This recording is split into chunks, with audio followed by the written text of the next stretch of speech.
I will admit to you two things. One, I would like to believe in God. And two, I really don't. Why should I believe in God?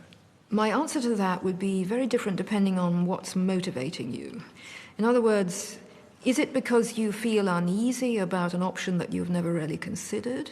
Is it because you feel drawn out of yourself towards some questions that you have evaded all your life? Is it because, completely hypothetically, there's some suffering in your life that you feel... Sounds like I should lie down on a couch. Well, I'm very reluctant as a theologian and as a priest to answer that question as if it were on some kind of flat plane with no personal interest involved. Let me answer that question.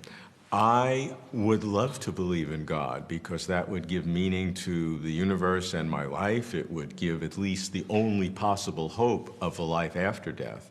So I have every reason to want to believe in God and would like to believe in God, but that's exactly why I am concerned, because I have the desire that the end product of that would be generated by my desire rather than by reality. And the last thing I want to do is fool myself. Absolutely. So what are the conditions under which you could conceive of being drawn to believe in a way that you weren't duping yourself? I don't know. And I have said that I think if God exists, it's up to God to figure out how I can believe. That's why I'm coming to you. And you're closer than I am. Well, perhaps you shouldn't presume that. That's not a presumption I would make, actually. I'm very serious about that. Okay. But the reason I press you on what do you seek, that's a very old question asked to monks when they come to the monastery. Quid pettis? What do you seek? Because I think that is the core question that should be at the center when people say, why do you believe in God? But that's idiosyncratic. That's just about me. It shouldn't be about me. I want it to be about reality. I want it independent of me. Now, why is reality and you somehow separable? I mean, why do you think that's a problem? Reality would be reality if I existed or I did not. That is true. But why do you think that reflecting on your own spiritual state and your own desires is somehow... Because I think that would affect my analysis of the problem or my desire to want God to exist. I do want God to exist. All right, so you think that, say, in science, you can investigate matters in science, not bringing any of your desires or interests into the matter? Certainly there is personal involvement in anything in science, but what you'd have at the end of the day in science is that you have objective reality that is pretty much agreed to across cultures, which you do not find in religion. That is perfectly true. But you see, the reason I'm asking you this is not to trick you.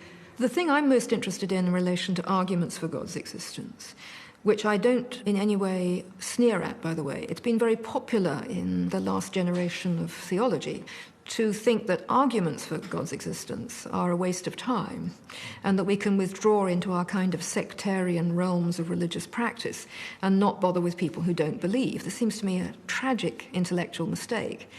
But arguments as such, they would not engage you unless your will were somehow turned towards the reality that might lie behind them. And that's why I've been pressing this what do you seek question. So what you're saying is that if there's some predisposition, some will to believe that the arguments for God would be received in a different way. Exactly. That's what scares me.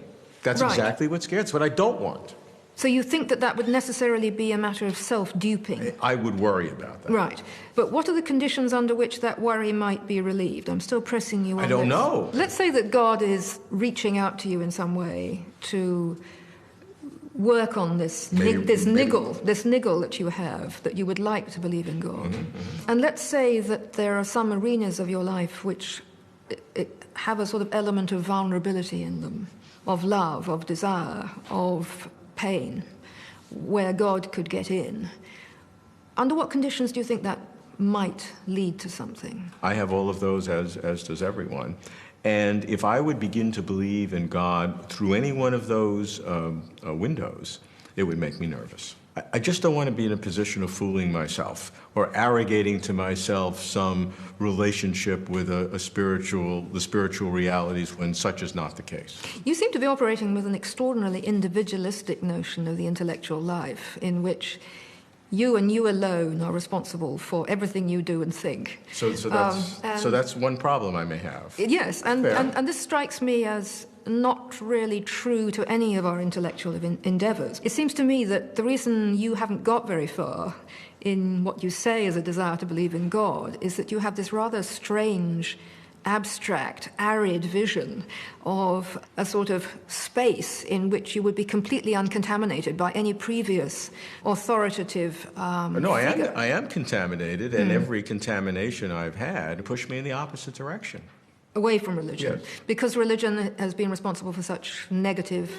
For a lot of reasons. I'm not one to say because religion has had so many negatives in terms of wars and persecutions that I reject the fundamentals of religion. I'm not of that kind. So your quest for the deep reality of life, which seems to animate these programs, seems to me to have some spiritual dimension to it. Yeah, it may not find its place in any particular practice of religion at the moment, but it clearly is an itch. You wouldn't be making all these programs if you didn't find this an ultimately fascinating question. And it's not only to find an answer, but it's to deal with the questions themselves. Exactly. Because if you deal with the questions themselves, I feel that is enormous progress.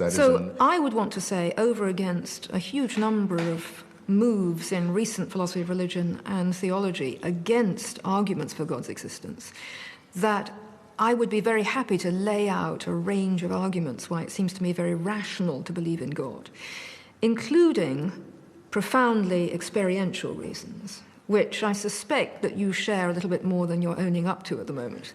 I just have that little feeling as a priest. And then I would say, let's look at these arguments. And then I would ask you the big existential question, which is, where are true joys to be found?